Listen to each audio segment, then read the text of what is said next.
this will be recorded and shared with our greater community. These usually hit lots of people in the UK and also abroad, which we're really proud to say. So thank you all for joining us. Just a quick word from me, I'll try and keep it brief. Thank you for joining us tonight. So I think it's week 13, 14 or 15 for Sam. 13 for me. Sam, is it 14 for you now? 15? 15 for Sam, right. So it's really nice to see some familiar faces tonight, but also some new ones, so thank you for joining us. As you all are very, very aware, COVID-19 has affected every part of our lives, professionally and personally. Here at Action Duchenne, we have been watching the developments closely, and as soon as lockdown hit, we made huge changes to how that we deliver our resources to make sure that we positively support all of our families so that you can support each other through these challenging times. So with this in mind, we turned on a sixpence. We developed a series of Duchenne webinars, which we're constantly adding to all the time. We've also been regularly updating our advice during COVID-19 page on our website, which I think had 35,000 unique page views over the past 4 months, and that's gone literally around the world 35,000 times, which is brilliant. So if you haven't seen that, please have a look. We've been also contacting all of our families directly, so that's been Sam's main task. She's contacted over 2,000 families over the past 3 months personally, on the telephone, putting in support calls, making sure people feel looked after, and if there's anything they need, they come to us. So as always, for the guys on the call, for the guys that are listening, watching back, get in touch with us if you need anything. We are here for you. So on to tonight's webinar. This is the 17th that we've brought to you so far during lockdown, and we've still got quite a few more to come. So Sam and I run the webinars. We're both Duchenne parents. We don't profess to be experts in any of these topics. We're just here to facilitate the expert speakers we invite and to allow you guys to have your voice as well. So please feel free to type your questions in the chat box at any time. Hello, Diana. If you wish to ask any questions in private, please do so, and that goes through on the private messaging. You can message me on privately. We'll then ask the questions during the pauses, and this is your opportunity to share your thoughts and experiences with us. As a little aside, no questions are silly, all questions are important. There might be someone else on the call or watching back who wanted to ask that very same question, so please ask. So on to tonight's speakers. We have 2 expert speakers, well, 2 plus Mike, fingers crossed, later on. So it gives me really great pleasure to welcome the lovely Duchenne mum and disability employment advisor, Tracy Coleman, from the lovely, wonderful, fine city of Norwich. Tracy's going to be sharing her decades of knowledge about working with a disability, and Tracy will not only share her experiences from her working life, but also her lived experiences as her son Mike's personal experience when he was looking for work. So the second part of the session, we have the lovely Jane Hatton, who is founder of Evenbreak, who is the UK's most accessible job board. So Jane founded Evenbreak in 2011 to solve some pretty significant problems. Employers struggled to attract disabled candidates, and disabled candidates couldn't tell which employers were inclusive. So tonight, hopefully, Jane will be giving us some really great insight into finding a job and how Evenbreak works.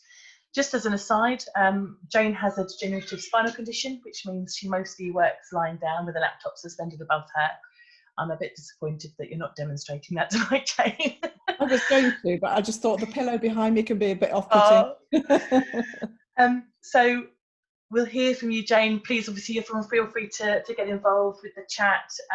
We'll kick off tonight by welcoming Tracy. I will put everyone on mute just to avoid any background noise. But Tracy, go for it, and we'll ask questions when the time's right. Lovely. Okay, thanks, Lynette.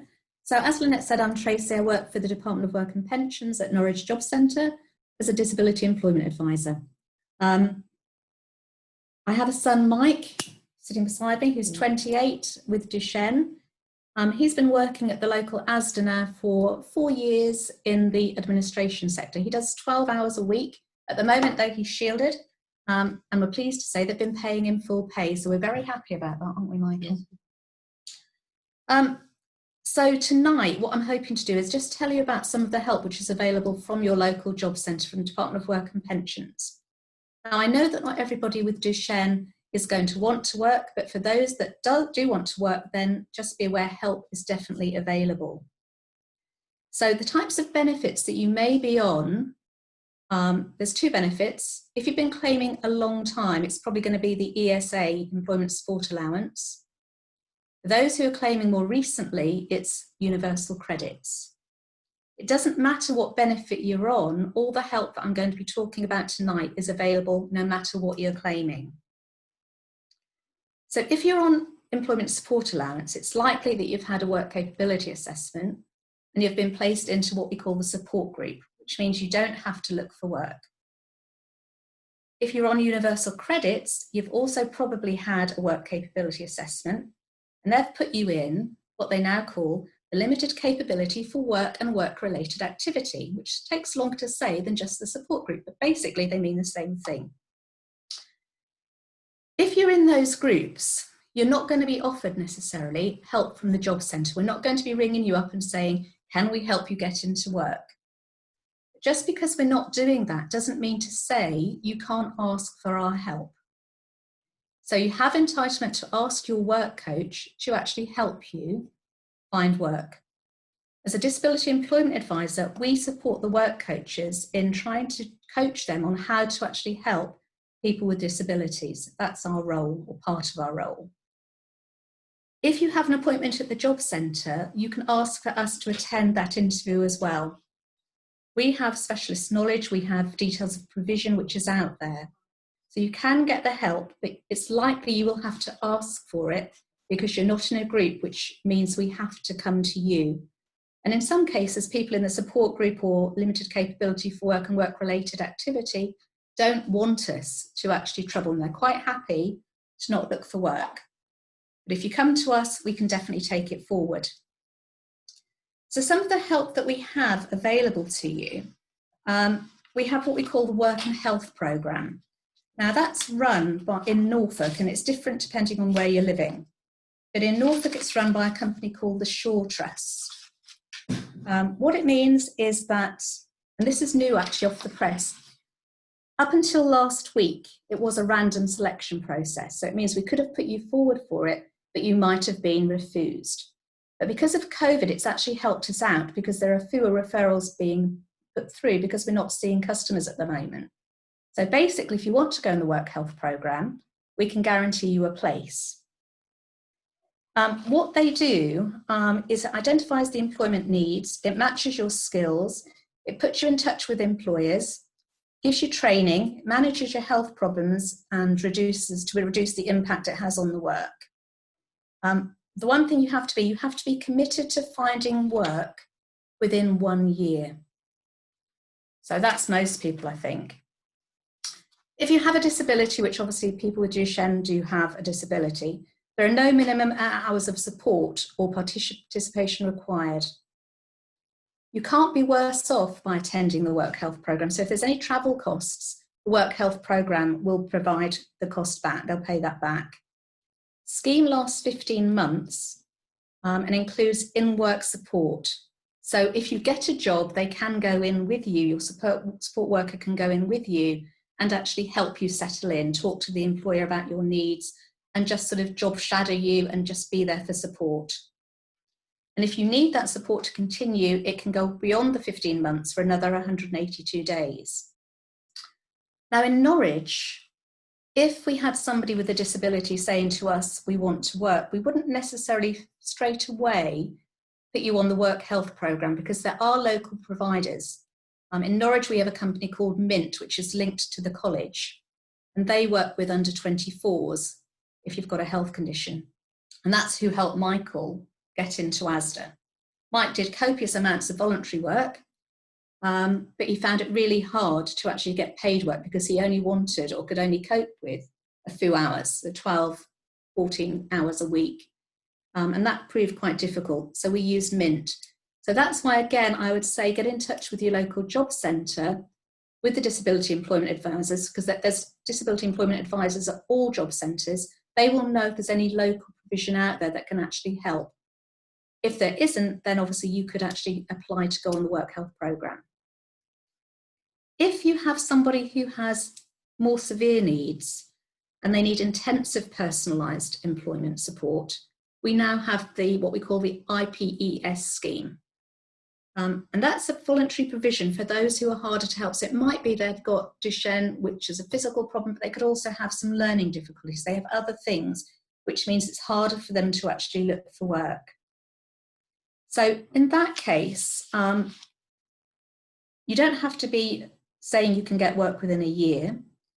This is for somebody who actually is going to struggle, and it's going to take them more than 12 months to possibly get work if they don't have that support.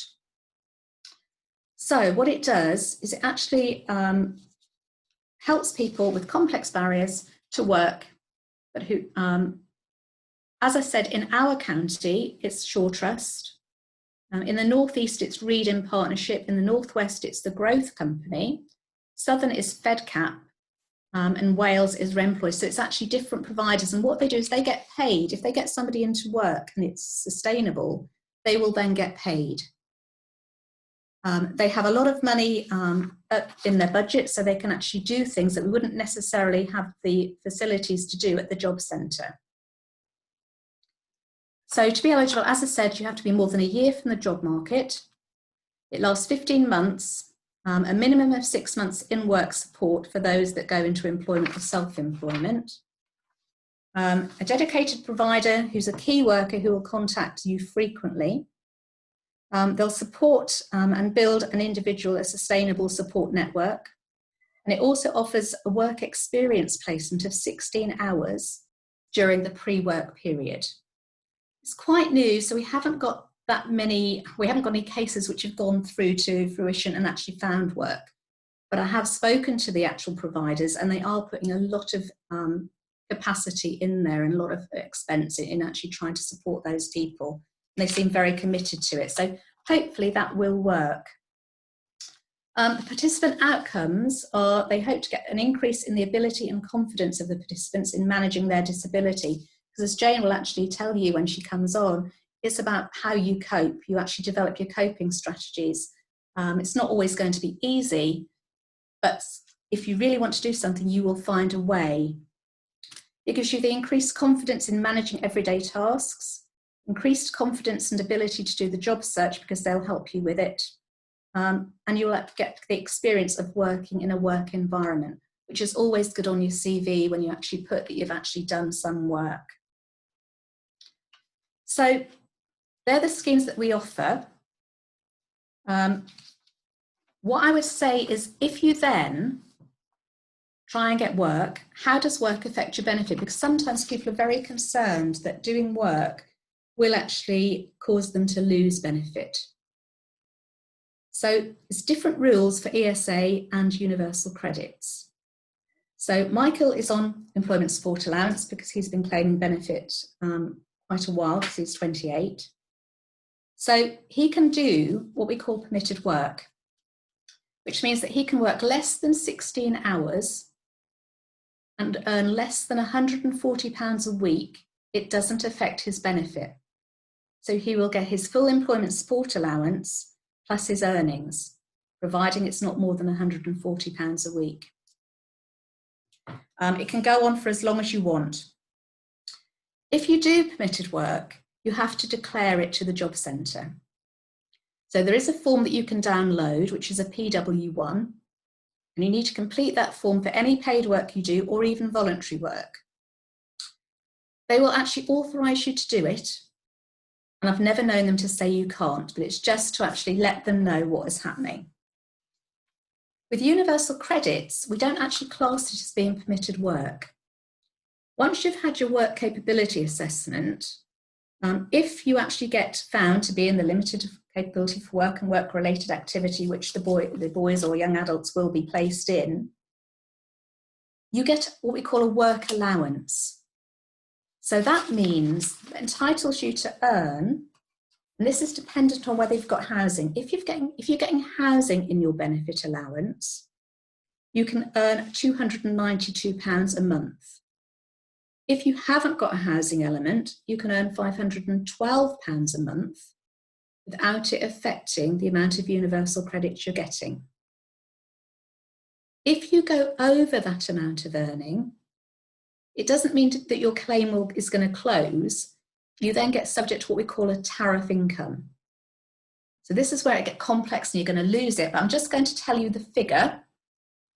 So for every £10 you earn over and above that limit, you will keep £3.70. So you will be £3.70 better off. We will reduce your benefit by £6.30, but you're actually going to then get that back from your income. It's very, very difficult to explain. But when we ask questions, it might be that you need a bit more clarification on that. But basically, for every £10 you earn, you're going to end up with £3.70 as extra cash in your household. The advantage of universal credits over employment support allowance is that it doesn't matter if you do more hours one week. So if you felt that you could do more one week and you were going to earn more money, your benefit wouldn't close.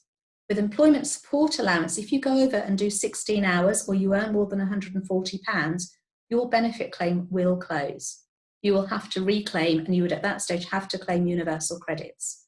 So universal credits is a lot more flexible. I know it's had a lot of bad press, but actually there are certain benefits to have universal credits over and above employment support allowance. It is just much more flexible. So that's how it affects your benefit. I don't know if you've got any questions, if you want to stop before I go on to the next bit, Jane, or whether you want me to keep going. We've got no questions from the audience so far. I'm interested. I know that you said it was quite complicated, but with the £6 and the £3 difference, is that in theory you're keeping the same amount of money? You'd be getting more. You'd be getting more. So if you think about if your income coming into your household was £500, so what you got from benefit and your employment was £500. If your employment went up, your benefit would go down, but it wouldn't go down the same as it was going up. It would go down £3.70 less. So actually you'd be getting £3.70 more. So you'd get £503.70 rather than the 500. So you're going to be £3.70 better off in your household for every £10 it goes up over that threshold. So you keep, if you've got no housing, £512 plus your benefit. If your income goes above 512, so it went to 522, your benefit would go down by the £6.70, but your income from your employer would go up by £10. Does that make sense? That does, yes, yes. Okay, it's not that easy to actually explain, which is why most work coaches don't even bother going there. And I was told, don't go there, but I thought, oh, well, in for a penny, you might as well have a go. Does it actually work out, in your experience, for people to be better off and get more money from the work that they're doing if they go that route? With employment support, well, both really. I mean, you're definitely going to be better off. With universal credits, because what happened with universal credits, it took over the benefit from us, but it also took over tax credits. So if you're on a low income in the past, it used to be tax credits that used to make up your wages. But now tax credits are included in universal credits. So it's the universal credits that makes it up. So that sort of bit we're talking about, the extra, would be where the tax credits, because tax credits used to have a taper. And what will happen is universal credits will be paid until the benefit is eroded completely away. So if you earn, say, £200 over, you'd probably find that if we took all the 370s or the £6 off, you would actually be left with no benefit. You'd just be purely getting your income. So somebody who didn't know whether they could work, we would always recommend you start possibly on part-time hours and build it up, especially on employment support allowance, because if your benefit is going to close, if you can trial it first to see if you can manage, it makes sense to do so. Okay. I've had a question from Daniel. Are there helpful websites, Tracy, that you can potentially recommend, or literature for us to read that we can perhaps send out to? how work is going to affect you, you can put your individual circumstances in, and it's a website called Entitled To. And you put all your household expenditure in, what your income is, and that will actually work out what benefits you can get. It will tell you what sort of amount of benefit you're going to get. So you could play around with it. So if I'm working 10 hours, if I'm working 20 hours, what will happen to my income? So that's a really good site to actually go on. That was Entitled To. And it's very easy to use, isn't it? I think that's the key. It's simple and very quick. So, I mean, the government site is quite good, but I think if you put queries in generally, you get loads of different sites coming up. And again, just ask your job centre, you know, the disability employment advisors there, or the work coaches can give you information. But Entitled To, if you want to know how it affects your income, is the site to go on. Okay. Thank you. I hope that answers your question, Daniel. No further questions at the moment, Tracy. Okay. So if I move on, so you've done really well. You've actually been interviewed. You've been given the job. But you have a few concerns about undertaking the work. There is a scheme which is the government's best kept secret, which is called Access to Work. Access to Work is a scheme which is done through the Department of Work and Pensions. It's separate to the job centre. And basically, it can actually give you so much help. If you have a few hours to kill, the guidance is actually available to the general populace. So if you type in your Google search bar, Access to Work Staff Guide, it tells you everything there is to know about access to work. It's about 150 pages, so it's quite nice, light bedtime reading, but it's quite self-explanatory. So what that can offer though, so if you've got somebody who has, say, learning disabilities, might need help initially with work, it can pay for support workers.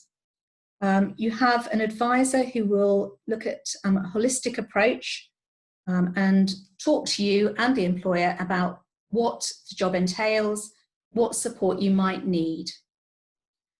They can provide job aids. So that's if you're unable to do part of the job yourself. So like in Mike's case, although ASDA are quite good, he can't do filing. He can do the general bits, he can do the computer bits, but he can't file things away.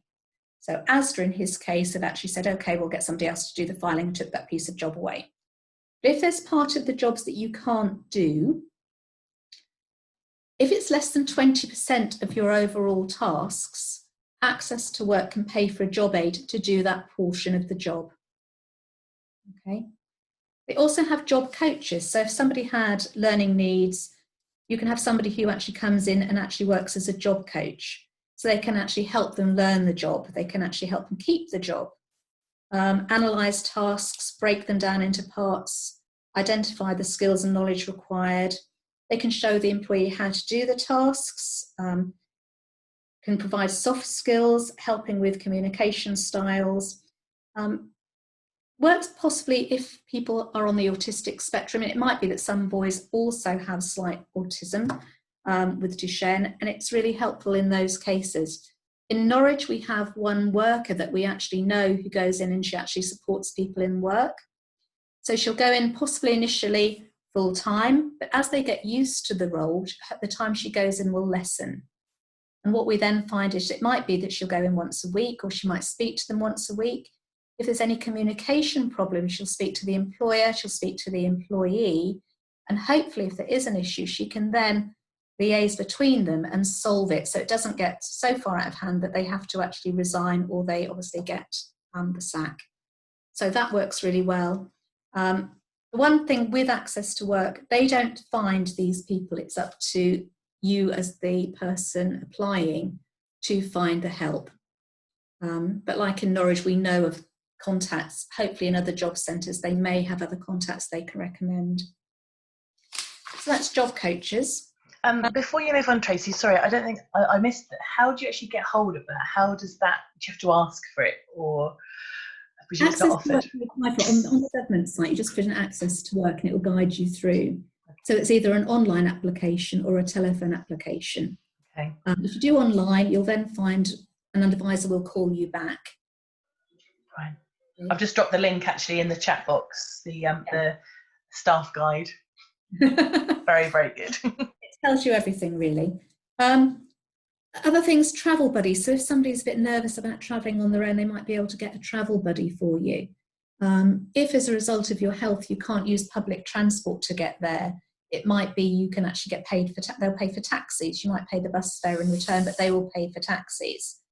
But it has to be as a result of your health condition, not just that there isn't transport there.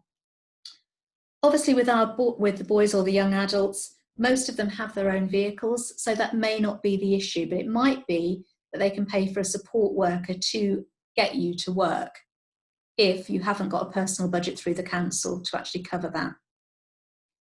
In Mike's case, we actually have a personal budget, so we haven't had to use Access to Work. Mike's carer takes him to work and she remains there. During work, you don't really need any support, do you? Asda are quite good. They actually, you know, if somebody else is in the office, they will help him out if he needs it. But normally he doesn't need any support. Drivers, so if you've got somebody who does a lot of driving for work, it might be not just, I had a case the other day where they're a salesman, they can actually pay for a support worker to drive you from place to place. So that's also in the package as well.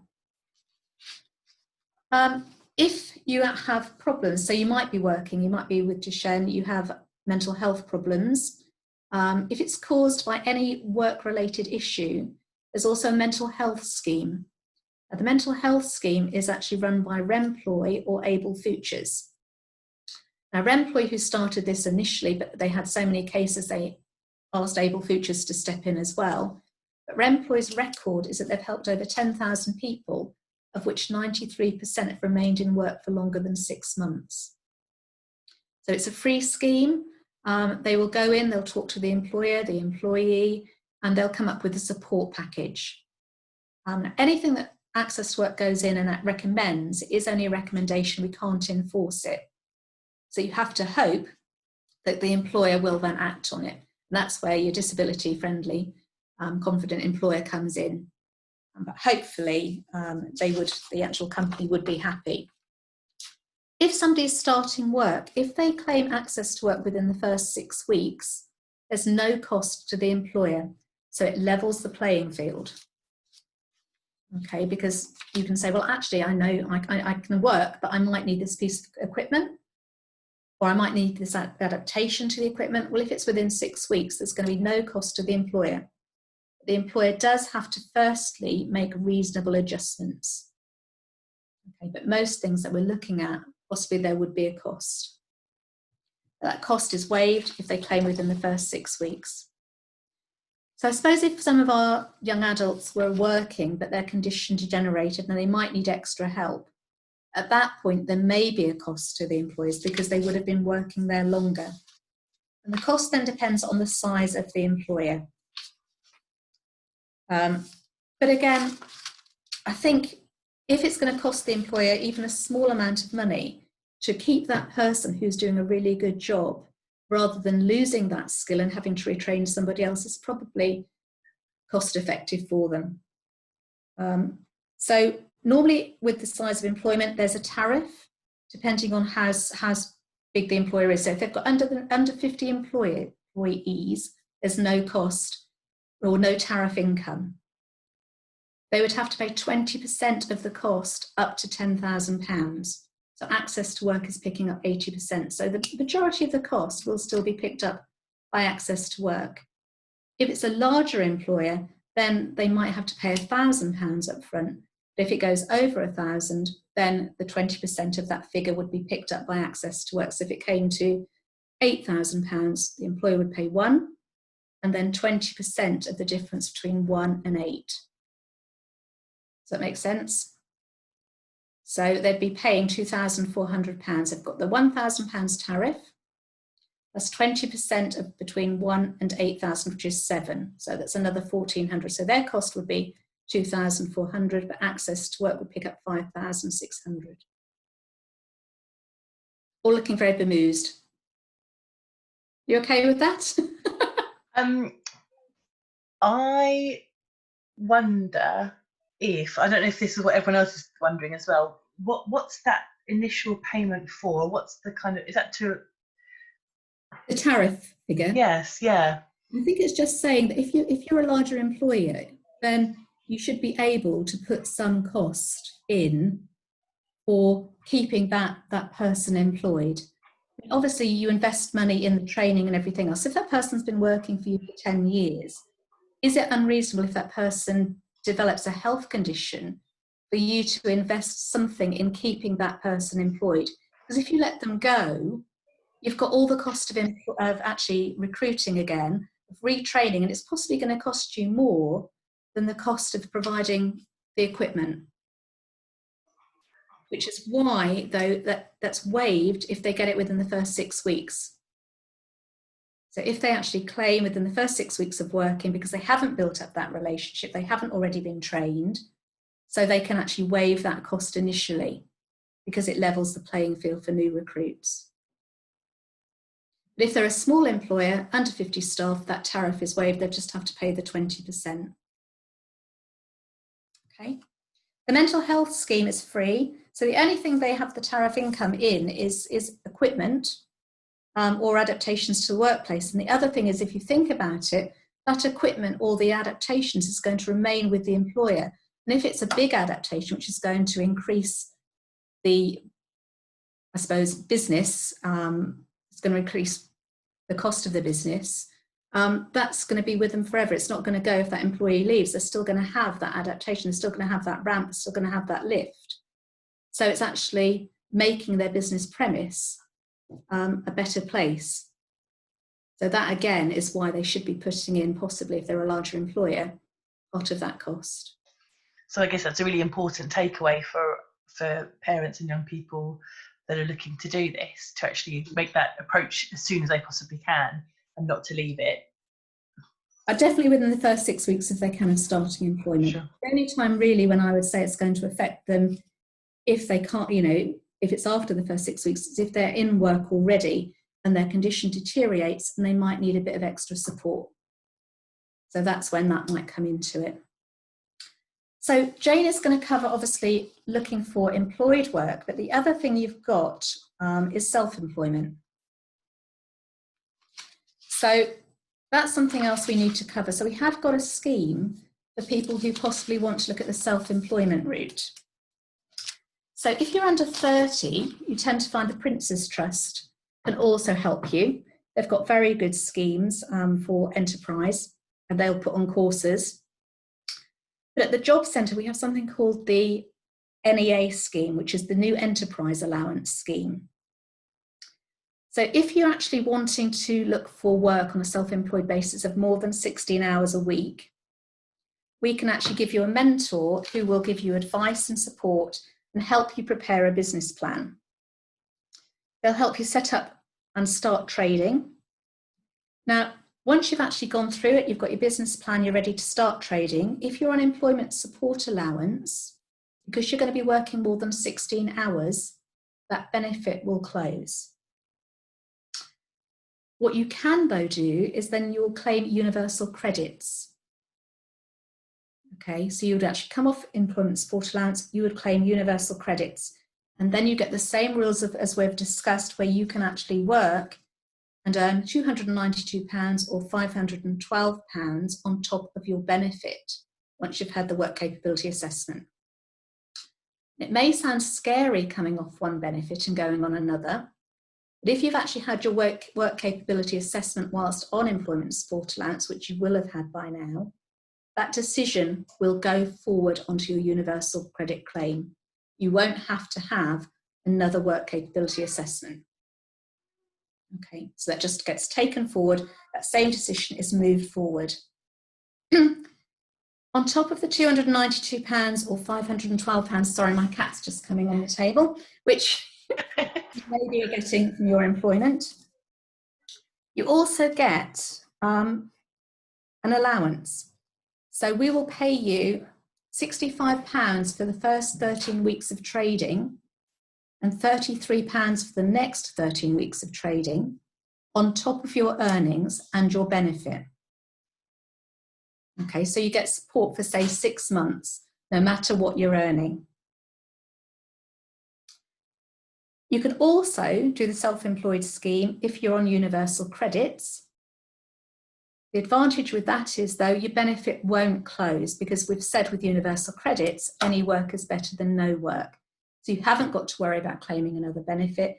It will just all be taken into account when they work out how much earnings you've got. And again, you get the allowance of £65 for the first 13 weeks and 33 for the next 13 weeks on top of everything you're earning. So that's quite a good scheme. We do have specialist self-employment advisors who will actually help you. If you're on universal credits, they will contact you every 13 weeks just to see that things are going well. But that's another option. So if you feel that you have good days, you have bad days, sometimes it would be easier possibly to work on a self-employed basis. And that support is out there, especially if you're under 30. Prince's Trust is really good as well. And you can go on both of those. You can go on Prince's Trust at the same time as on the Enterprise Allowance scheme and get help from both parties. So that's all I've got to say. I've probably taken over my 30 minutes. I'm sorry about that, Jane. There is no time limit. This is the beauty of our webinars. We don't really put limits on speakers, because when you've got something so important and thorough to go through. Actually, I haven't finished. I just thought what I haven't said. Carry on. Sorry. You can get access to work if you're self-employed. All right. So you can also use access to work to help if you are self-employed. If you are setting out a business, though, they will need to see a business plan. Okay.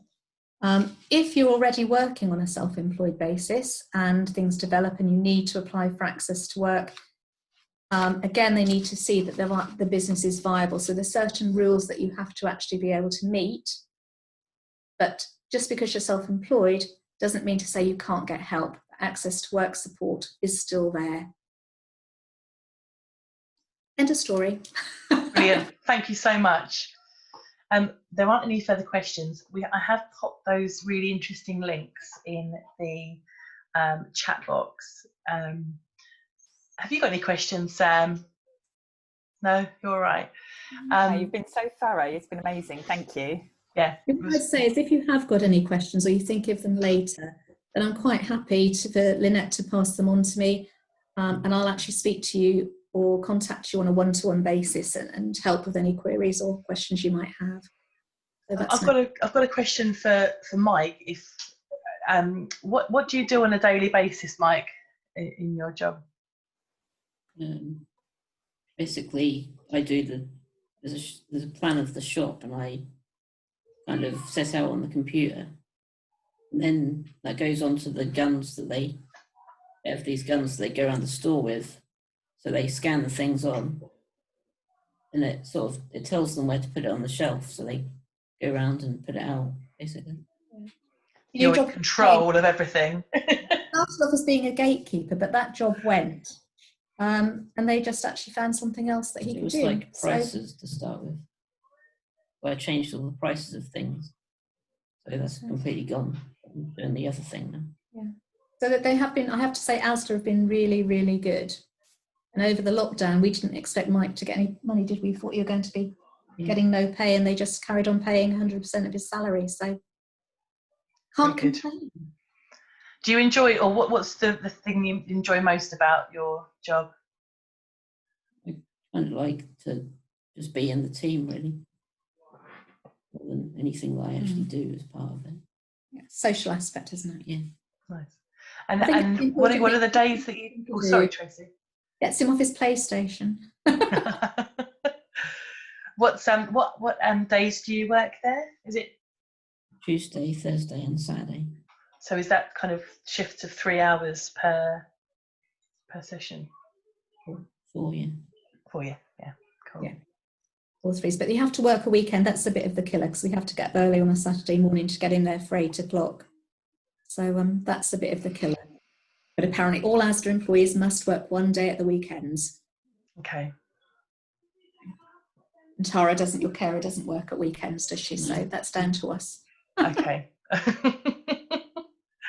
Thank you so much, Tracy, and thanks, Mike, and really, really appreciate your knowledge and insight I'm going to have to watch it back again, I think, to get a really clear picture, because it was complicated but so interesting. So thank you, we really appreciate it.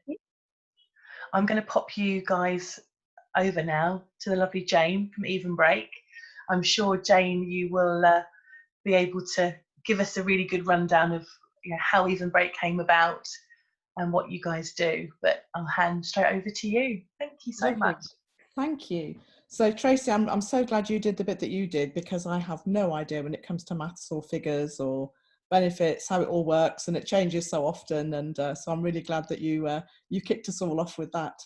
So yeah, I'm Jane Hatton, and I founded Evenbreak in 2011. So it was a result of a number of things. I was a diversity trainer previous to that.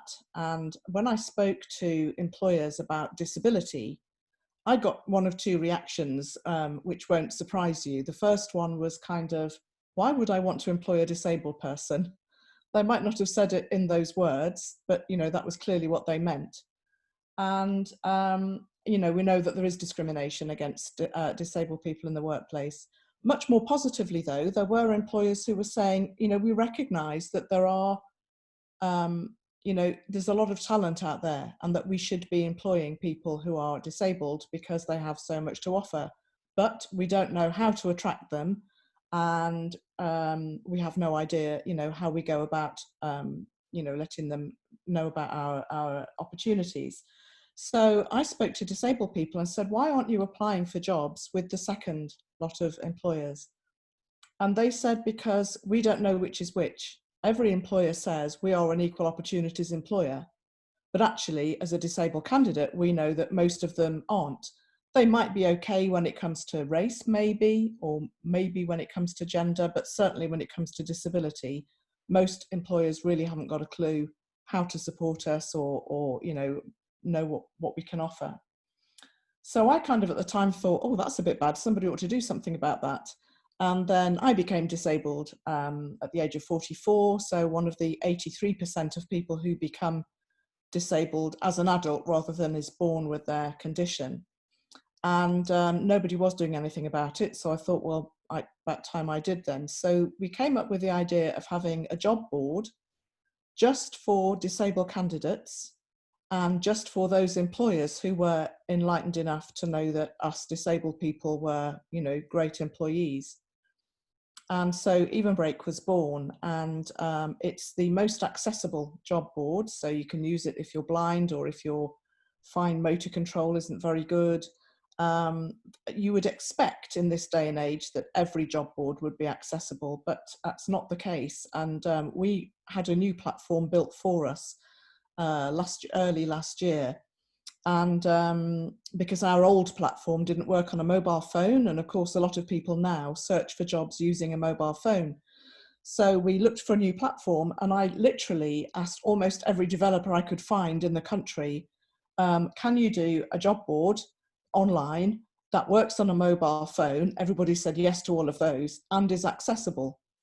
And some of them said, what does that mean? Which didn't inspire much confidence. I don't know if you know, but there are 3 levels of accessibility on a job board. It's on any website. It's either A or double A or triple A, and triple A is the highest level of accessibility. We couldn't find a job board developer that would do more than a double A, and they said, oh, that's good enough. And I said, actually, it's not good enough, because the people who are excluded are the same people every time who always get excluded. So it isn't good enough for our candidates. And we found 1 developer in the whole of the UK. I'm not saying there aren't others, there may be, but we couldn't find them. So it's pretty sad that most job boards aren't accessible to all, even in this day and age. And the other thing that we do is we only employ disabled people ourselves. So we all have lived experience of the barriers that our candidates face. We all have different impairments. None of us have Duchenne, but we have all sorts of other impairments. So we have sight impairment, hearing impairment, autism, 3 wheelchair users. I have chronic pain. So, all sorts of different, and we learn from each other. as we all do. You know, we learn from each other about what barriers different people face. So the idea of the job board is that those candidates who are looking for work, who can and who want to work, there is a place where they can go and find employers who are actively looking for disabled candidates. So they're not just saying we're an equal opportunities employer, which costs them nothing. They're spending money to advertise their vacancies on a job board that's purely for disabled candidates. And that's quite a powerful message about those employers. But as Tracy said, there are other ways of identifying, I think, employers who are disability friendly. And we did some research last year. Actually, we didn't, a university did it on our behalf, asking disabled people what the biggest barriers were that they found when they were looking for work. And maybe not surprisingly to this audience, but surprisingly to other audiences, one of the biggest, well, the biggest barrier by far was not knowing which employers will take disabled people seriously. Disabled people, you know, we have such vast experience of being rejected time after time after time that you actually stop applying for jobs, because what's the point if you're knocking your head against that same brick wall all of the time? But if we know that an employer is disability friendly, then we're much more likely to be confident enough to make an application and ask for those adjustments that Tracy was talking about earlier on. So the DWP have a scheme called Disability Confident, which is where employers can sign up. It doesn't cost them anything to do this. And it's 3 levels. So Disability Confident Committed means that the employer thinks that employing disabled people is important, hasn't really started much down that journey yet, but is committed to doing, you know, a number of things that will make them more accessible and inclusive to disabled people. And they're committing, which is why it's called committed, to making some of those actions within that first year. So it's an indication that this employer might not have everything in place for you, but at least disability is on its agenda and it's intending to do something, you know, moving forward. The second level is Disability Confident Employer, which is where those employers are now beginning to put some of these things into practice. So their recruitment practices, their employment practices are becoming more inclusive and more accessible. And those first 2 levels, level 1 and 2, are self-assessed. So the employer will look at what they're doing and they'll make a bit of a decision about, do we think we're committed or do we actually think we're an employer now?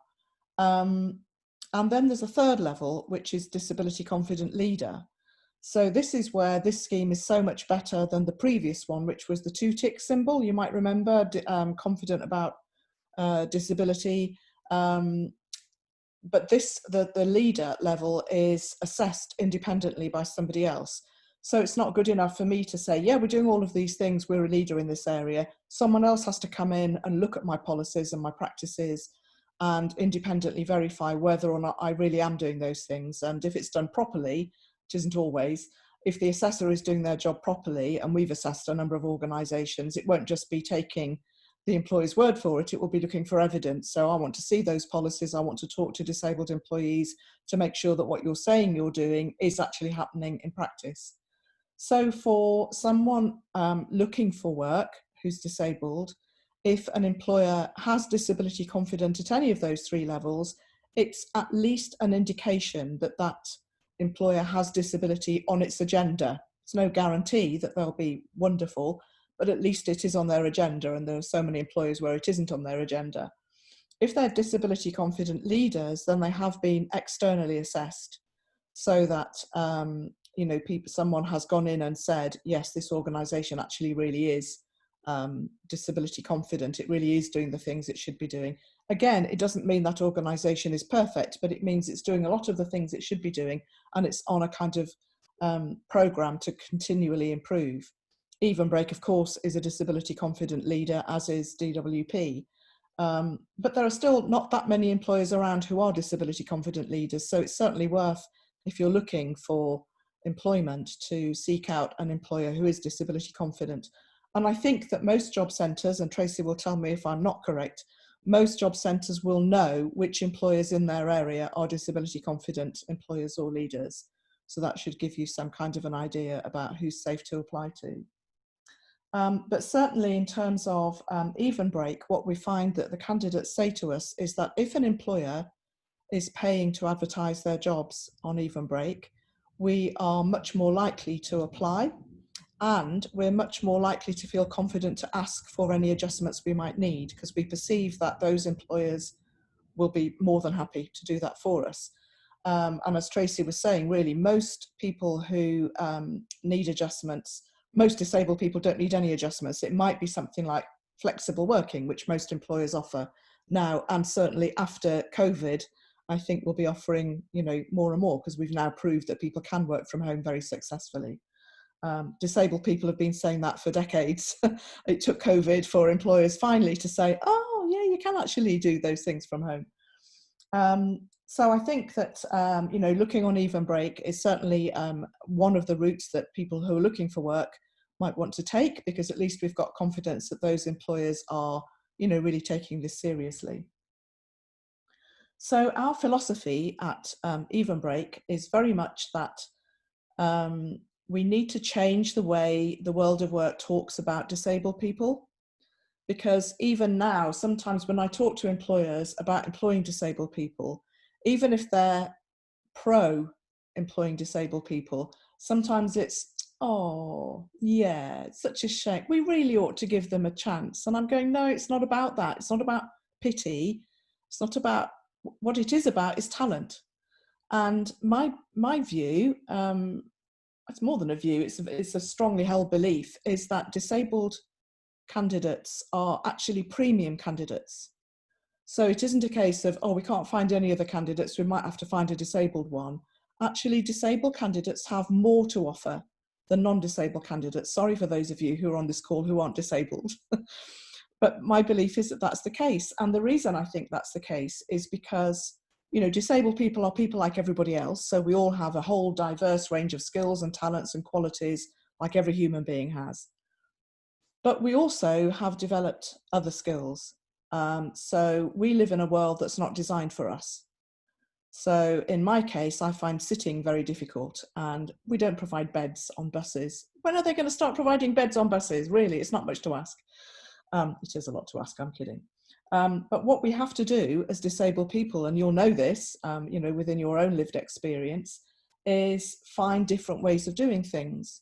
So in the way that a non-disabled person might decide to go to the shops, they can just pick their bag up, go out the door, go to the shops, come back. Most disabled people can't do that. You've got to think, okay, what do I need to take with me? How am I going to get there? Is the transport accessible? When I get there, am I going to have the adjustments I need when I'm there? You have to plan every kind of, you all know this, don't you? You have to plan every activity like a military exercise, and every step of the way. And that's, you know, a pain in the butt, quite frankly, isn't it? That you can't just go out, you know, spontaneously without planning it. But what it does mean is that we develop all sorts of skills that non-disabled people do, or people who don't have disabled people in their families have.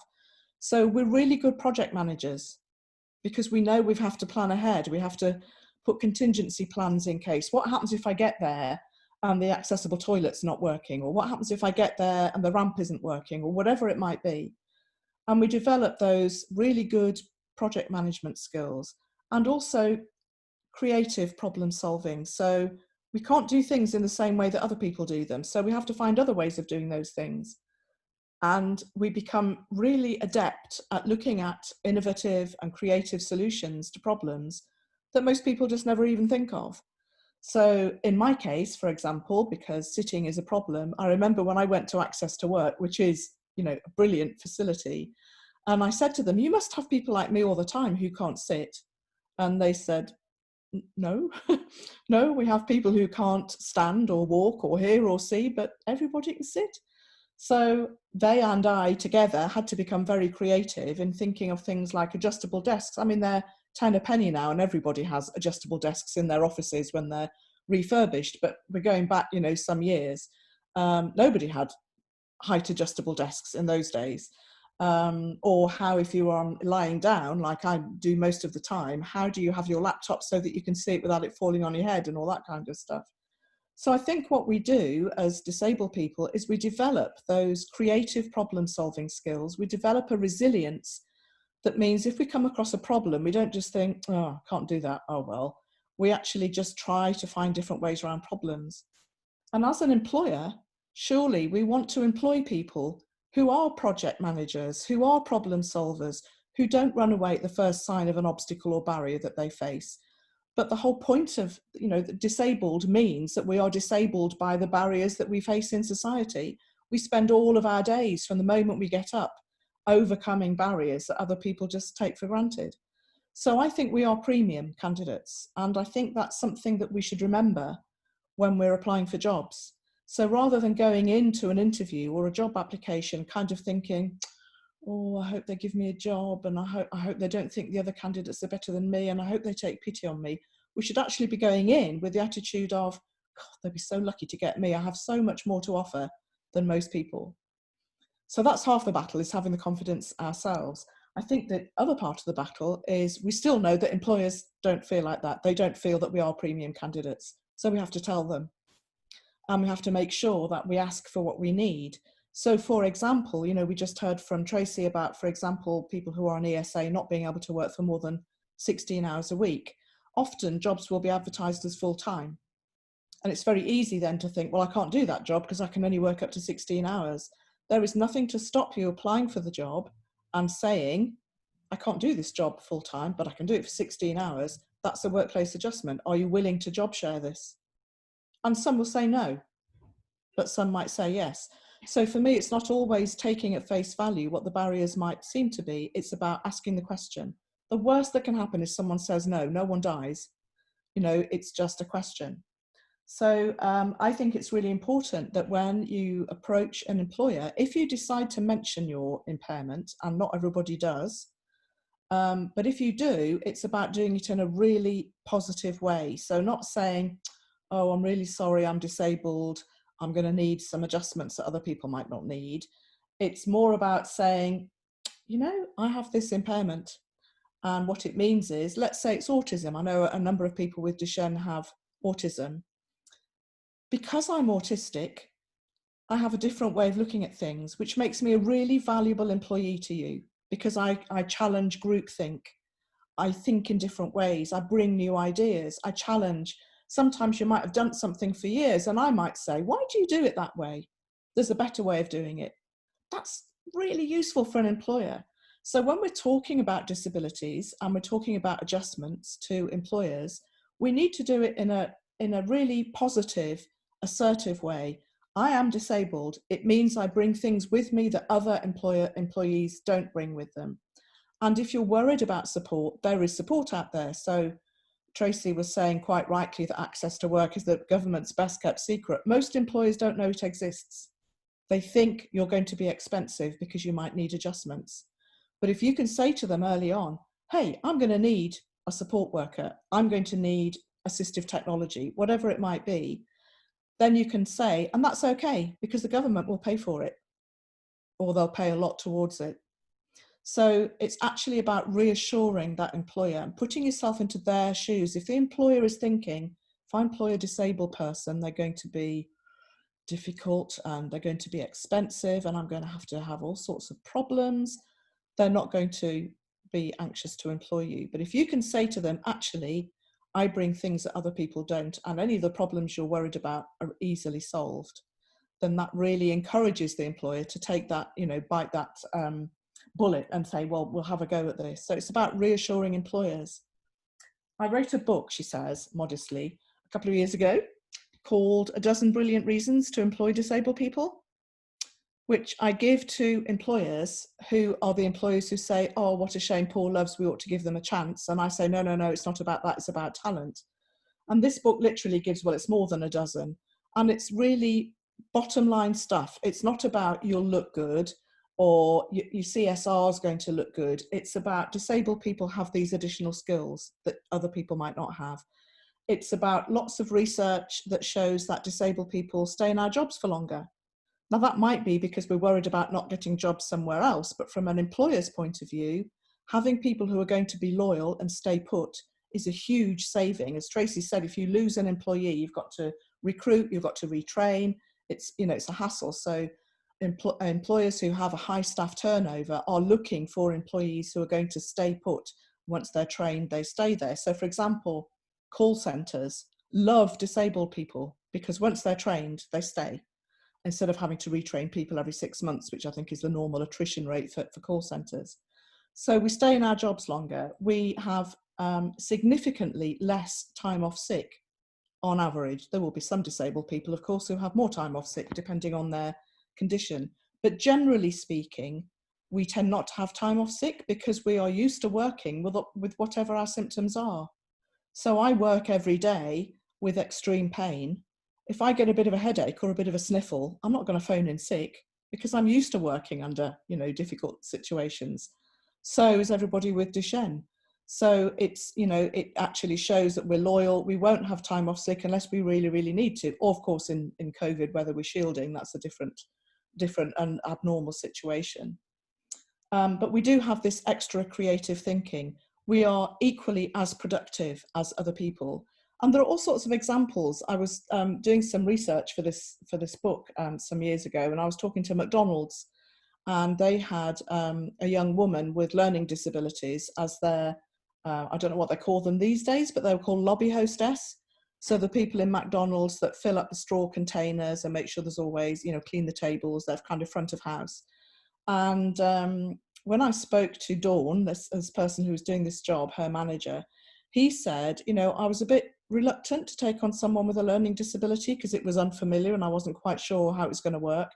And he said, to be honest, it took me longer to train Dawn than it took me to train, non-disabled people with that job.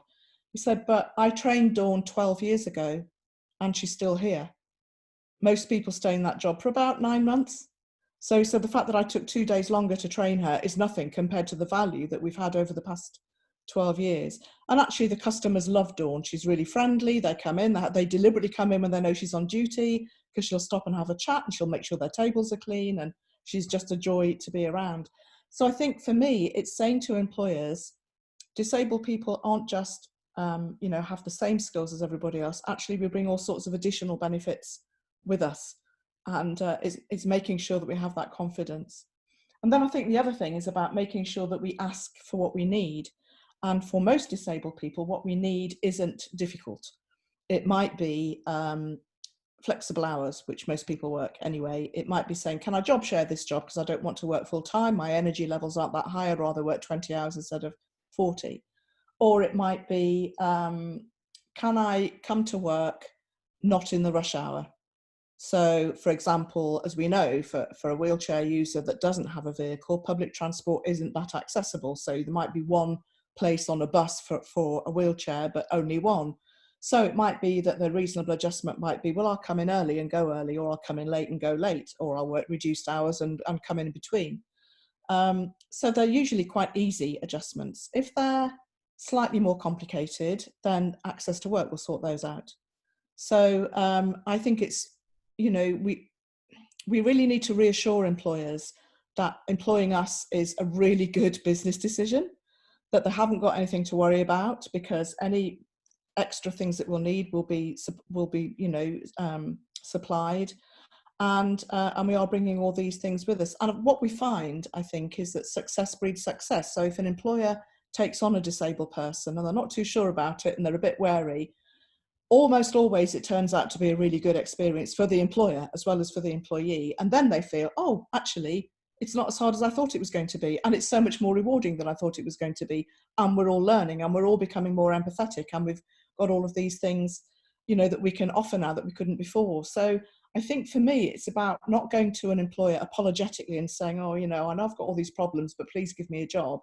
It's about going and saying, I know that you're either a disability confident leader or employer, or I've seen you advertise on Evenbreak, or I've seen that you've won awards for disability activities or whatever it might be, and actually going in with confidence and saying, I can bring you the skills you're looking for, plus a few more. And if you've got any, concerns, I can easily overcome those for you, and just go in, very, very positively. That would be my, definitely my advice. I don't know if that helps.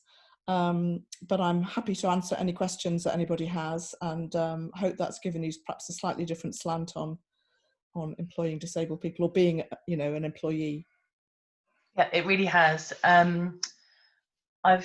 There's a couple of kind of comments. So Florence said, thank you, Jane. It's great to see your valuable support to our community. For many of our young people, work means far more than money. It also means confidence, self-esteem and social opportunities. Also, hand in hand, a lot of, not all young people living with Duchenne that we come across, as with every other kind of teenager, young person, has that confidence that 40-year-old mums like myself barge in and go, come on, I'm brilliant. That's not how it rolls when you're 18 to 25 and beyond. Obviously working with an agency or a job board can help, because obviously you and your team can help amplify their voice and to give them the confidence. But what kind of advice would you have for young people with living with Duchenne and other disabilities that perhaps lack that confidence themselves to make that first step? What would be the first kind of steps for them to make, do you think, in approaching that kind of whole new world, really? Because it is a daunting experience. Yeah, of course it is. I mean, I think for me, it's about, we talk a lot in Evenbreak about strengths in employment. So our recruitment is all about strengths, because my view is you can teach people how to do tasks, but you can't necessarily teach people strengths. So I think for every young person, disabled or otherwise, really, it's about identifying what are the things that I'm really good at. And that doesn't necessarily mean a job-related thing. It might be a personality trait. It might be, I'm really creative. I'm really good at thinking of ideas that other people don't come up with. That particularly works with people who are neurodiverse. So if you have autism or ADHD or any of the other neurodiverse conditions, the very fact that your brain works differently means that you come up with all sorts of amazing ideas that other people don't. So that might be a strength. And it's about listing, literally, physically writing down or capturing, things that you're good at, things that you enjoy, things that you think people would appreciate about you. Maybe asking other people who know you, what do you think my strengths are?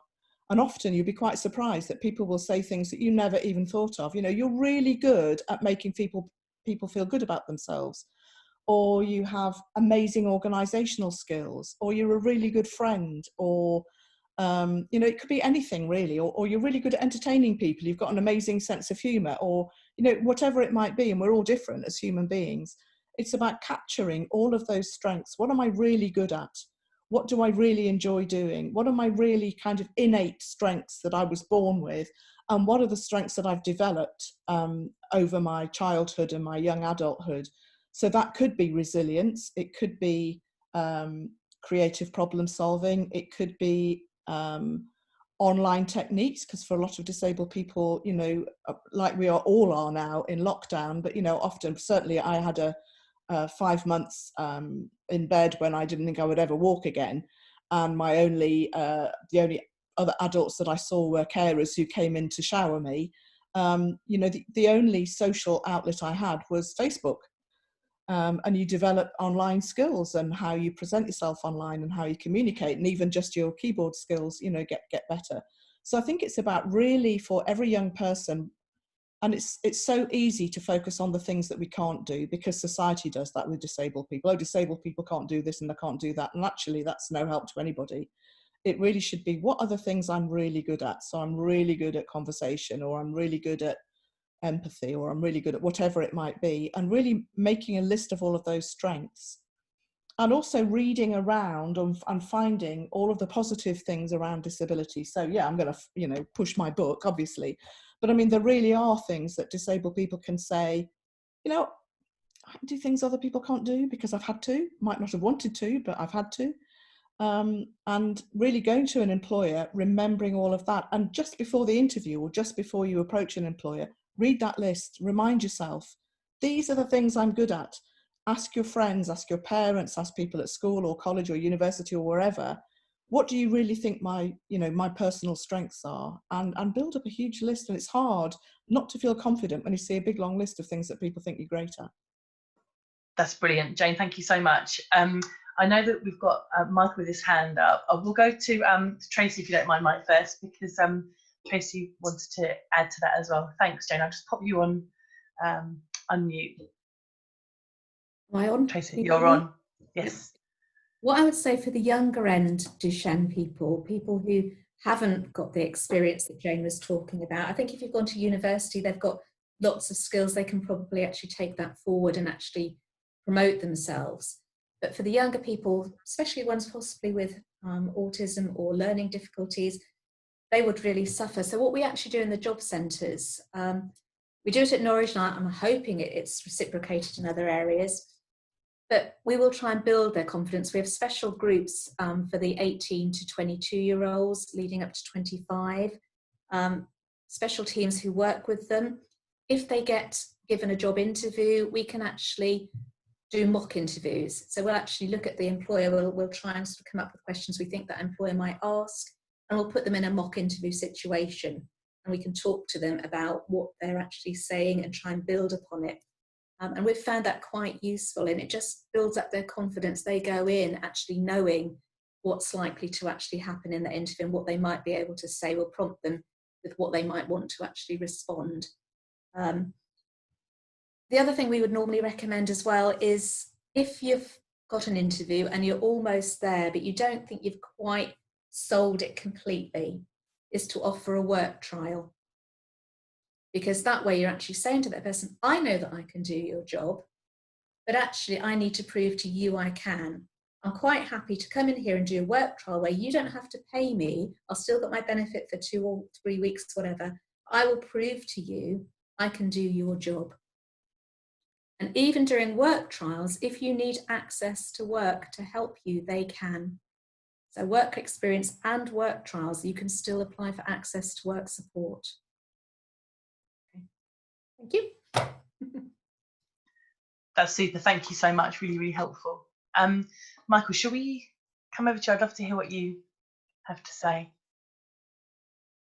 Well, I've just asked you to unmute. Oh, the tech. Here we There go. you go. We're How's there. that? Thank How's you. that? Very good. Tracy and to Jane, do you know what? The work that you guys do is just phenomenal. And I just wanted to say thank you to you both, and please, please do keep championing the work that you're doing and how you do it. For me, I wrote down quite a lot of notes, actually, in fact, just to sort of give you a sense of it. Lots of scribbles and notes and highlights and things, because I've listened to many people talk about this particular subject and have an interest in young people, obviously through the work of the Muscle Health Foundation. And Tracy and I think Jane, you both know that we did a piece of work a few years ago, which we're just finessing. We're nearly there, actually. And I promise you that you'll both see the work in the not too distant future, actually. And it was work that's been finessed and published by the University of Hertfordshire. And that was all about giving young people a voice in the world of work. And I got a question for both of you, actually, because it's such a complicated area. And I've written down under some notes when Tracy was speaking, I just put, this is a minefield. And if you don't know your way around this minefield and all the different earning thresholds and ESA and PWs and all the different, the whole language of work engagement is complicated. And if you're just beginning to venture into the world of work, gosh, I hope that there are an army of Tracys out there engaging and communicating and supporting and helping families to unpick this stuff and actually kind of taking that away from them so they can concentrate on supporting their young person into the world of work. And so they can use their talents and be premium candidates, which I really like that phrase. It's fantastic. My question to you is simply this, that if we wind the clock forward, I mean, we've been through, the last 3 or 4 months, it's been hell for many, many families. And I know certainly within our community across the country, having spoken to many of those families, they're anxious, they're distressed, they're worried about the future, and most, if not all of them, are still in lockdown. And even though the country is easing down, there's a lot of those families are still not engaging and not going out.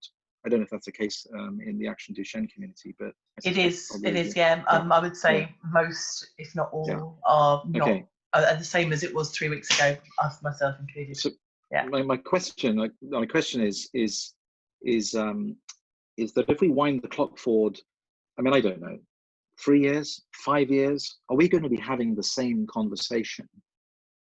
Because I get frustrated when I hear most employers, quote, don't know that access to work even exists. I mean, that's so utterly disappointing. And I know the government put some effort into promoting it. I know that, you know, others have championed it, and, you know, there's been some great work. But if that is still the case, that's sad, disappointing. And I'm just wondering what those people that perhaps can help to support your work, Jane and Tracy, you know, what can they be doing? You know, in simple terms, what can they be doing to try to help to reinforce that and get that message across? That's the question. A few more observations after the question, but Go first. Am I on? Can you hear me? You're all on. All three of you are on. Yeah. Mm-hmm. I would say that access to work hasn't communicated well to actually say it's there to help. I think the government has been quite slow in trying to actually raise the profile of access to work. And one of the things that we were tasked with as disability employment advisors when we got given our jobs probably about 3 years ago was to try and raise that profile. So we've been going into GP surgeries because the place where most people will go who can actually use access to work or can help them retain their job if they've got a problem with their health is the GPs. Quite hard going. I'm not saying it's easy. GPs aren't really that bothered about hearing about access to work, but we have in Norwich or in Norfolk got access to work posters in all our GP surgeries now and on their boards and things. So it's a slow process. I think with the youngsters, if they come into the job centres, we will be saying to them, all our work coaches will be pushing access to work. If we get to people before they give up jobs because of ill health, then we will be pushing it again. But I think it's really Public Health England, along with GPs, need to be saying to people, and it might help with social prescribing, which is now coming on board, where you've got people looking at the issues rather than just giving them some medicine. Hopefully that word will get round that there is help out there. I mean, the other support, which Jane sort of was mentioning when she had problems in finding what equipment she needed, if you've got anything that isn't out there in the market you can't buy, Jane probably knows about this firm, but it's Remap, a charity called Remap, and they will make equipment if it's not. So can I just dive in there? Am I correct in thinking that Remap actually have had to stop as a charity? Not that I'm aware of. Is that recent in COVID, do you mean, Michael? Yeah, I mean, at the moment, they're probably not able to get out, but I think they're still running, but obviously it's just stopped at the moment. Might want to have a look at that one. Yeah, I think I got. I mean, obviously they can't get face to face with people at the moment, so that might be the issue. Yeah. But I think a lot of charities are, we've updated our provision board to actually see how COVID has affected people. But to be honest, there's been a lot of new provision because people have actually got on board and trying to help, especially with social isolation and befriending issues and things like that. There's so much more provision out there than there ever was prior to COVID. It's rather ironic, isn't it, that COVID-19 has actually been the lever in some ways to actually help, that access. Jane, what was your answer to the 3 to 5 year? Where will we be? Will we still be having this conversation? Well, it's good to see you. So yes, you too. I'm a glass half full kind of gal. So my optimistic picture of the next 3 to 5 years is that COVID, as terrible as it has been, there have been some silver linings. And I think a number of silver linings. One is that we are now, as a society, recognising who the really important people are. So the people who stack our shelves in the supermarkets and who take our refuse away and who clean the streets and who clean our properties are the really important people, not necessarily the hedge fund managers. Nothing against hedge fund managers, but they could disappear for a year and nobody would know. So I think that's one silver lining. I think also the fact that flexible work and working from home has become, it is frustrating because we've been saying this for decades, and it's only now, you know, we say to an employer, why can't that job be done from home? No, couldn't be done. Oh, yeah, actually it can be done. We've just proved it in the last, you know, few months. So my hope is that flexible working and working from home will become much more commonplace for disabled and non-disabled people, which just levels the playing field a bit. Not all disabled people want to work from home, of course, because they go to work for the social, you know, interaction. But for some disabled people, working from home, you know, avoiding the commute can be quite a good thing. So I think if that option is available for all of us, whether we're disabled or otherwise, it actually enables disabled people to become integrated into the workforce much more seamlessly. So, and also if we're looking for people with more flexible ways of doing things, then disabled people are in such a good place to do that, because it's something we've been doing all of, you know, ever since we've been disabled. That would be a way of saying to employers, actually, if you want to work more agilely and more flexibly, you need to be employing more disabled people, because this is what we're really good at, what we excel at. So I hope that that's something that will become more mainstream. Also, I think in terms of things like access to work not being known about, you know, I as I said, I'm one of the 83% of disabled people who became disabled as an adult. So most of us do. I know Duchenne is different, but even then you might become more disabled or acquire, you know, different health conditions. But I think certainly when I became disabled, and I know it's the experience of lots of other people, it happens fairly suddenly, nobody gives you a manual. Right, so now you're disabled. These are the things you need to think about. These are the places you can go to get support. These are the things that the government will do for you. These are the things that, you know, these are other people you can talk to who are in the same position. It doesn't happen. You're just left with kind of, oh, right, so I've got this condition now, or I've got this impairment now. I have no idea what to do with it. All I could do was focus on what I couldn't do, which is ridiculous when I'd spent the rest of my life promoting disabled people as being, you know, great candidates, and suddenly I was a disabled person and all I could think about was what I couldn't do. Very different when it happens to you as an individual. But I think that we know that people become disabled, and the older we get, the more disabled we get, and that that people are working longer. The retirement age keeps getting higher and higher and higher, and so the percentage of disabled people of working age will get higher and higher and higher. That as a society we are going to have to get to grips with, how do disabled people work in the workplace? How do we change things so that this becomes much more inclusive and accessible? So that instead of thinking of those few people who are disabled and who would like to work, we're actually thinking this is going to happen to most of us at some point or another. We're going to have lots of people in the workplace with all sorts of differences, which are going to give us all sorts of benefits and opportunities. But it does mean we're going to have to do things differently. So one of the things that we're really campaigning for example, sorry, I'm rambling, is the no, it's interesting, please carry on. is the recruitment process to change. So what I'm saying to employers is CVs, don't use them, interviews, don't use them. So really what Tracy was saying earlier on, is it better to say to somebody in an interview, how good are you at doing X, Y or Z? Or is it better to give them X, Y or Z to do and say, show me? So, you know, for example, we have a candidate with autism who's not worked for 10 years. So the first thing an employer will see is his CV. And an employer looking at a CV for somebody who's not worked for the last 10 years is not going to look any further on that CV. He's going to be dismissed and is dismissed straight away. And he wants to be a coder. So even if he got to interview and they said to him, because he's autistic, you know, tell me how good you are at coding, he's useless at selling himself. He's amazing at coding. So the thing to do is to say, here's some coding, show me how you do it, and you get the job. But we don't. We look on the CV and then we ask people how good they are at blagging about how good they are. So I think optimistically in 3 to 5 years, hopefully, and this is unlikely to happen, but it's my hope, is that recruitment processes really, they go back to what I was saying about earlier about strengths. So instead of looking at work history or looking at qualifications, we look at what is this person's strengths and do they have the strengths that are needed to do this job? Irrelevant of where they went to school or college or university, or if they went to college or university, irrelevant of any health condition, what are their strengths? Can they do this job? And the way we'll find out if they can do this job is by testing it. Sorry. No, I was going to just dive in there for a second. So you talked about disability confident leaders and, you know, organizations that are at that third tier. I'd be interested to know, a quick question, just on the valuable 500, you would have come across that, I'm sure.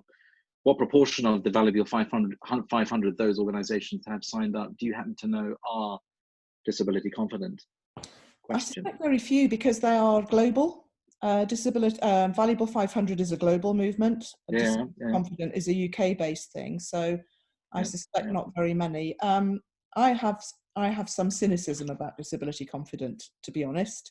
I think it needs to be improved. I think it's an amazing idea. It's got the right idea that it's employers that need to change, not disabled candidates. But I think it's acknowledged in DWP that it can be improved, that the assessment process needs to be improved. And I know they're looking at improving it. So I think being a disability confident leader is no guarantee that that employer will get everything right, but it is an indication that at least it's on their agenda. We are now challenging them a bit more, because there's no policing of it, really. That's the trouble. Anybody can sign up. There's no real policing of it. But they do have to actually stipulate, they have to sign up to say they're going to give work experience or work trials or something. They have to say they're going to do something. Before COVID started, we were actually doing, going out to disability confident employers and saying, okay, you've signed up to this. We've got this customer that we need to find work for. You've signed up that you will give work experience. Okay, put your money where your mouth is, sort of thing. But obviously with COVID, that's now stopped. But we had started challenging employers who had signed up to actually say, okay, show us what you're going to do. I think that's good. Some employers have been disability confident committed for 4 years, haven't they, and haven't actually moved any further forward. Yeah. I'm assuming that ASDA is a disability confident employer. I don't think they are locally, actually, but we were saying before people came on the meeting, you can have a disability confident employer, which is nationwide, but they're only ever going to be as good as the manager of your own outlet. Because some managers are much more disability confident than others. Some want to actually work with disabled, others don't. So just because they've signed up doesn't mean to say the individual branch or unit is going to be as friendly as they should be. And that's the problem we're going to have. I mean, we've got the Holiday Inn. We've arranged people to go and work in the Holiday Inn in one branch near the football club. They are superb. They will go out of their way to help them. You can go to a different Holiday Inn a few miles away and they'll be atrocious. So, you know, unfortunately, it's no guarantee you're going to get the service that you should get. I've just got a really quick question for Mike. Great to see you, Mike. Presumably, in terms of any development opportunities, or if there's something that you would like some support in terms of your own development, or you've come up with an idea, or you'd like to learn something new, are they receptive? Are they supportive with that? I think I can ask them to teach me certain things, and they will. Yeah. So if you wanted to hone your IT skills even more, not for gaming, by the way, but just, you know, other things outside of the gaming environment, would they be receptive to train and invest and support you to develop that knowledge and that talent? I think they would develop anything that I wanted to do, really. Yeah, but you would have to move because it's only a very small ASDA, so Mike's really in the office of his own, more or less. So does that fall outside of the 16 hours? Sorry, Michael? Tracy, does that, if that development takes place, does that fall outside of the 16 hours, or would Mike be penalised if he was... Get further, so he would then have to, I mean, his ESA would stop. So he would possibly be worse off, because it depends on how long he could actually keep that work going for Michael. And obviously Michael's condition is degenerating, so that's the problem. So I think we haven't pushed for that. I mean, his job went and they just found him another, so they're quite happy he's done well. I think Michael in 4 years has only had 1 day sick. So what Jane was saying about, you know, not taking days off, they are very reliable. You know, he went in and he'd been out of hospital 1 day, he went in the next day, and they were amazed that he was there. So, you know, I think there's definitely truth in what Jane was saying, but I think Mike's not, you're not overly ambitious, are you? I think he's quite happy to do his 12 hours, get his money, which pays for his hotels when he goes to football, Michael. And That's basically his requirement. I think the point that Jane was alluding to earlier about loyalty is absolutely on the button, because there's lots of evidence. There's been a lot of research around loyalty of people with disabilities when they engage in the world of work. Jane, I'm sure you're more up to speed than I am, but I've read one or two papers and interesting things and observations that people have said about loyalty, and it's about, I suppose, reaffirming that message that you were talking about a little bit earlier about premium candidates, and getting that message across in a way that people can understand and employers can get it. But sadly, I think, you know, I don't know, I've become a bit more cynical as the years tick by. It's a terrible thing to say, to admit, but and just do that within these four walls of this conversation. But you know, employers need to really step up, and I just think sometimes it's just not considered a priority, and they're afraid. And in and amongst the gazillion priorities of their organization, their business, learning about stuff like access to work is far away, and it, you know, it needs to be championed perhaps in a different way. I don't know, but I guess that's where organisations like Evenbreak come in. I can imagine, you know, I'm an ex-recruiter in the past. Sure. I know the role that recruitment consultants play in that relationship is crucial, because you're delivering what you know they want, as in the employers on a plate, aren't you? As a selection. I think it's a selection box. I mean, we've gone to hospitals, so it's not just the GP surgeries we've been into. We've been into hospitals, so like in your neurology waiting rooms, pain clinics. We give talks in pain clinics. So we are getting out there, but it is a gradual process. But basically, people go to the GPs, they go to the hospital. So if we can actually flood those areas with posters or leaflets about it, then hopefully it will get to the people who need to know about it. What about the digital harnessing? Sorry, Jane, go for it. I was just saying, it's the employers that need to know about it as well, because although it's the candidate that the employee that applies for it, and it's they manage the whole thing. Employers need to know that it's possible for them to do that, because otherwise it is seen as, oh, it's going to be expensive, I don't know where to start, we haven't got time for this. So I think it really does need to be universally known about, so that candidates know about, you know, about it, but also employers know that they're not going to suddenly come up with some massive bill because the right person for the job has a particular requirement. I mean, there are fact sheets on the web available for employers. Yeah. So, you know, there are fact sheets for employers, there are fact sheets for organisations. We've got training packages we can put on and talk to employers. They need to know they're there, don't they? As an employer, if I don't know it's on your site, I'm not going to come on your site and look for it. I need to know that it's available.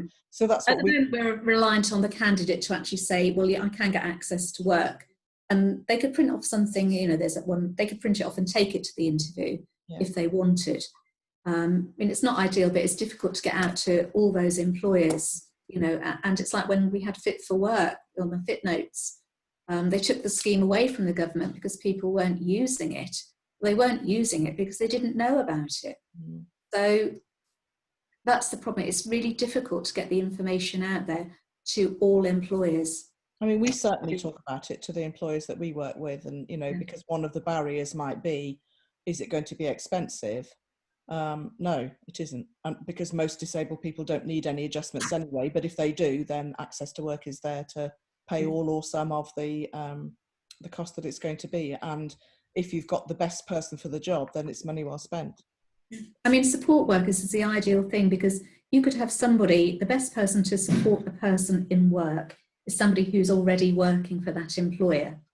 So what they would do is, if the person was working, say, 25 hours, but they were going to support our employee for another 5, access to work would pay part of their salary. So the easiest way to get support in work is to use somebody who's already being employed to do the extra, and they will pick up part of that salary.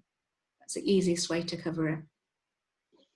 Yeah, It's an interesting, it's a massive conversation that for me, I just wanted to make one other point, which was about the connection with the lived experience. Both of you spoke about the lived experience. And for me, that's, again, it's a fundamental. Our PM, you know, nearly didn't make it with COVID-19, but he talks now in a different way as a result of having come through it and now having that lived experience, if you like. And then when you think about a 17 or 18-year-old with Duchenne muscular dystrophy, who's got his life ahead of him in some context, yes, and he's ambitious, he's got talents, he wants to work, he wants to engage, and he has that lived experience. Then he wants to take a conversation Mike. with an employer. Cheers, Mike. Nice to see you. Take care. Thank you. Sleep well. Sorry, he's just got to nip off. That's okay. He's done well. Yeah, he's very, very good to see him. It's that connection with the lived experience for me, which is so important, and trying to convey that to an employer who's maybe just beginning to become interested in the world of work and engaging people with a disability to support their business. So yeah. Anyway, thank you all so much. Tracy, I think I echo what Mike said earlier on about just hoping that there's experts like you or other country that can help our guys when they want to, guys and gals, when they want to come to find work. So thank you so much for the work that you do, and also Jane, it's been wonderful to have you on tonight. Thank you for the work you're doing for the community, and thanks for your input, Mike. Really appreciate it. Pleasure. And thanks everyone for coming on. That's the end Great. of number 17. My gosh. Next one, we've got an occupational therapist who's going to come on and tell us everything we need to know about seating, wheelchairs and hoisting and adaptations and the lot. So that's in a week's time.